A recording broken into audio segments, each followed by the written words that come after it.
अगर जो ये सरकार भ्रष्टाचार में डूबी नहीं होती, ये जो कठपुतली मुख्यमंत्री आज बैठे हैं, ये अफसरों पे दबाव डाल के ऐसी चार्जशीट दाखिल नहीं कराते। कौन कौन उन पैसों से विदेश गया, कौन कौन उस पैसों से बैंकॉक गया, किस किस ने उस पैसों से बैंकॉक में 50-50 हज़ार रुपये के एक दिन के होटल के कमरे खुलवाए। मैं साहब आपको बड़े दावे के साथ कह रहा हूँ, आपके चैनल पे बैठ के, अगर जो सरकार ईमानदारी से जांच करा ले, ये कई हज़ार करोड़ का घोटाला है। क्या चीफ इंजीनियर नगर निगम के चेकों पे साइन करता है क्या? चीफ इंजीनियर की मर्जी से नगर निगम से करोड़ों रुपए निकलते हैं क्या? चेक साइन करने की अथॉरिटी किसकी है? फरीदाबाद नगर निगम में सैकड़ों करोड़ के घोटाले का मामला आपके सामने पहले ही आ चुका है। अब इस मामले में विजिलेंस और एंटी करप्शन ब्यूरो ने एक चार्जशीट दायर की है, जिसमें 20 लोगों को आरोपी बनाया है। इस मुद्दे को ज़ोर शोर से उठाने वाले थे कांग्रेस के उस समय के विधायक और नेता नीरज शर्मा, जो इस समय हमारे साथ मौजूद हैं। बात करते हैं उनसे।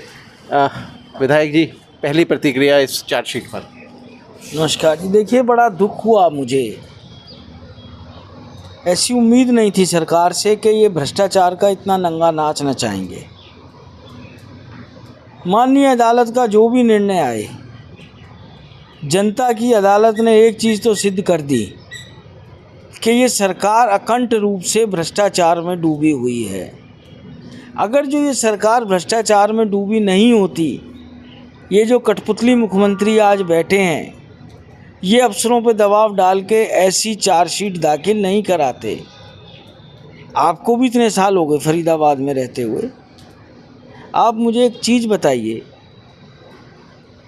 नगर निगम के अंदर फाइनल चेक पे साइन कौन करता है? नगर निगम कमिश्नर। मैंने और आपने तो नहीं करे, सतबीरा ने तो नहीं करे। और जिन छोटे छोटे प्यादों के नाम डाले हैं चार्जशीट में, chief engineer, action, outsource JE, outsource clerk, outsource चपड़ासी, भाई उस ज़माने के फाइनेंस कमेटी के मेंबर कहाँ थे?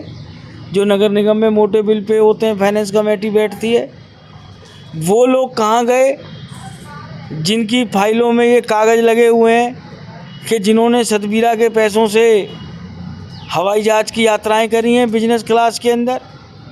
वो लोग कहाँ गए? ये 5 नंबर में ट्रैवल एजेंसी है, उसके बयान भी हैं विजिलेंस में कि सतबीरा ने पेमेंट करी। कौन कौन उन पैसों से विदेश गया, कौन कौन उस पैसों से बैंकॉक गया, किस किस ने उस पैसों से बैंकॉक में 50-50 हज़ार रुपये के एक दिन के होटल के कमरे खुलवाए? ये शहर की जनता का पैसा था। विजिलेंस ने गाड़ियां भी पकड़ी थी, वो गाड़ियां कहाँ गईं? और हमारे बार बार लिखने के बावजूद सरकार ने पूरे समय की जांच नहीं करी।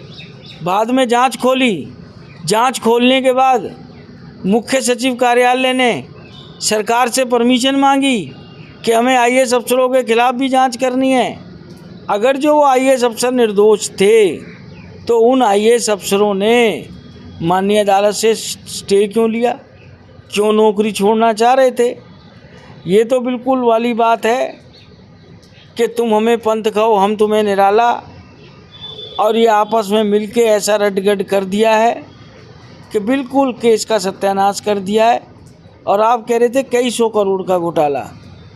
मैं साहब आपको बड़े दावे के साथ कह रहा हूँ, आपके चैनल पे बैठ के, अगर जो सरकार ईमानदारी से जांच करा ले, ये कई हज़ार करोड़ का घोटाला है।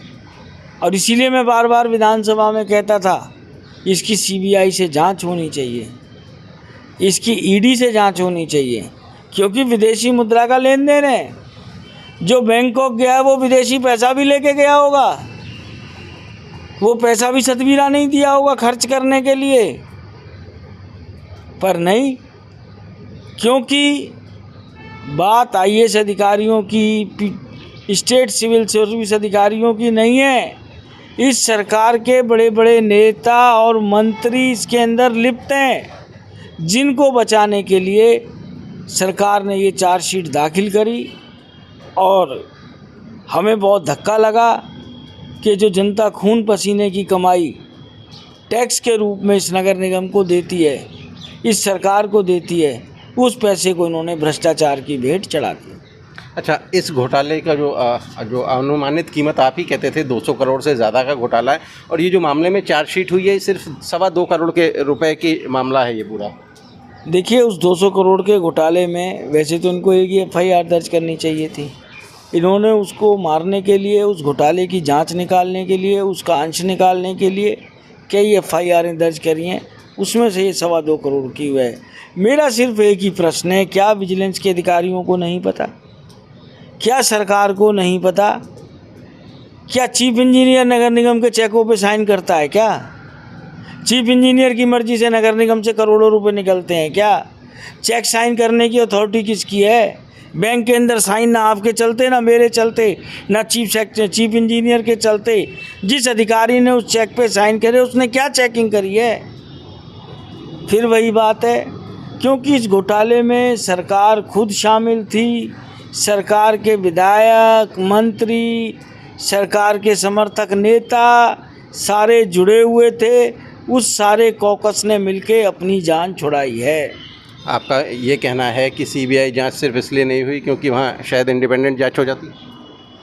इंडिपेंडेंट जांच होती, कम से कम 200 की जगह जो कई हज़ार करोड़ रुपए हमारे शहर के ये लोग भ्रष्टाचारी रूपी राक्षस के रूप में खा गए, उसको बढ़ावा नहीं मिलता। मैं एक बात और कहना चाहूँगा सचिन जी, आज हरियाणा के अंदर कानून व्यवस्था अपने न्यूनतम स्तर पे है। आज से पहले हरियाणा में इतना ऑर्गेनाइज क्राइम नहीं होता था। सरेआम डकैती, मर्डर, उगाही, शराब के धंधों में बड़े बड़े गैंगस्टरों का जाना, गैंगस्टरों द्वारा खुलेआम धमकी दी जाना, उगाही की जाना, ये क्यों हो रहे हैं?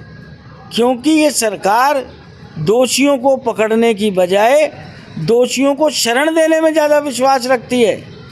और शरण के ऊपर तो ये लोग इतने गिर चुके हैं कि आपको ध्यान हो, अभी पार्लियामेंट में बयान आया कि पाकिस्तान के पास शरण मांगने के अलावा कोई चारा नहीं था। हमारी नेता प्रियंका जी ने कहा भी कि भैया आपने शरण दी क्यों? क्या हमारा देश पाकिस्तान को शरण देने के लिए बना है? पाकिस्तान आएगा, हमारी बहन बेटियों को विधवा करके चला जाएगा और हम सिर्फ शरण खेलते रहेंगे। आज कोई सुरक्षित नहीं है, चाहे फरीदाबाद की बात करें, चाहे गुड़गांव की बात करें, चाहे जमुनानगर की बात करें, चाहे अम्बाले की बात करें। उसका मुख्य कारण ये है कि ये कठपुतली सरकार, ये कठपुतली मुख्यमंत्री अपराधियों को सख्त से सख्त सज़ा मिले उसकी बजाय ये लोगों का ध्यान इस चीज़ में है किस तरीके से हरियाणा की जनता को लूटा खसोटा जाए और हरियाणा को इस भ्रष्टाचार के नर्क में डुबोया जाए। आपने लॉ एंड ऑर्डर की बात करी, तो अभी पिछले हफ्ते सुप्रीम कोर्ट ने एक बेहद सख्त टिप्पणी की लॉ एंड ऑर्डर को लेकर, खासकर NCR में स्थिति को देकर, जिसमें से हरियाणा के भी ज़िले आते हैं NCR में। तो कहीं ना कहीं सुप्रीम कोर्ट को स्वतः संज्ञान लेना पड़ा। देखिए, मैंने विधानसभा में एक बार कहा था, क्या कारण है कि हमारे फरीदाबाद गुड़गांव के बच्चे दूसरे स्टेटों में जाके पढ़ रहे हैं, जबकि यहाँ अच्छी अच्छी यूनिवर्सिटी हैं, शिक्षण संस्थान हैं। सिर्फ एक यही तो कारण है कि हमारे यहाँ कानून व्यवस्था ठीक नहीं है, माहौल ठीक नहीं है, बच्चों के अनुकूल नहीं है। और मैं आपको आज बता रहा हूँ, यही हालात हमारे हरियाणा के रहे तो आने वाले समय में हमारा NCR ख़ास तौर से औद्योगिक क्षेत्र है, औद्योगिक क्रांति के दम पे टिका पड़ा है। बाहर की कंपनियां यहाँ पैसा लगाने से भी कतराएंगी, उद्योग भी पलायन करेंगे हमारे शहर से, बेरोजगारी आएगी, भुखमरी आएगी। सरकार को समय रहते सुधर जाना चाहिए और चाहे उग्रवादियों, चाहे भ्रष्टाचारियों, चाहे अपराधियों, चाहे मर्डर करने वाले हों, चाहे गैंगस्टर हो, इनको शरण नहीं दी जाती, इनको जवाब दिया जाता है, इनको सबक सिखाया जाता है। अच्छा, फिर आते हैं नगर निगम घोटाले पर। अभी सिर्फ एक मामले में चार्जशीट हुई है, तो लगता है आपको कि अभी क्योंकि बाकी मामले भी हैं तो चार्जशीट और भी होंगी, तो कहीं जिन लोगों के नाम आप कह रहे हो अगली चार्जशीटों में उनके नाम आ जाए? देखिए, हम तो परमपिता परमात्मा से तो यही उम्मीद करेंगे, सरकार से तो कोई भरोसा है नहीं कि किसी एक आधे अधिकारी को सद्बुद्धि आ जाए। और वो सरकार के प्रेशर में हरियाणा का इतना बुरा ना करे। बाकी बहुत ज़्यादा उम्मीद मेरे को लग नहीं रही। चलिए, हमसे बात करने के लिए धन्यवाद। तो ये थे कांग्रेसी नेता नीरज शर्मा, जो कह रहे हैं कि जो चार्जशीट दायर हुई है 20 लोगों के खिलाफ, उनका कहना है कि ये सिर्फ छोटे कर्मचारी हैं, निचले कर्मचारी हैं, इसमें जो एडमिनिस्ट्रेटिव लेवल के जो ऑफिसर्स हैं वो शामिल हैं। इसके अलावा उन्होंने सरकार के नेता और मंत्रियों पर भी आरोप लगाए। उनका कहना है कि सीबीआई जांच की मांग की गई थी इस मामले में, जिससे कि स्वतंत्र जांच हो सके, लेकिन मामले को सिर्फ निपटाने के लिए इसे विजिलेंस से जांच करवाई गई और इस मामले में अब छोटे जो निचले कर्मचारी हैं उन्हें लपेट भर दिया गया है। हरियाणा तक के लिए फरीदाबाद से सचिन गौड़।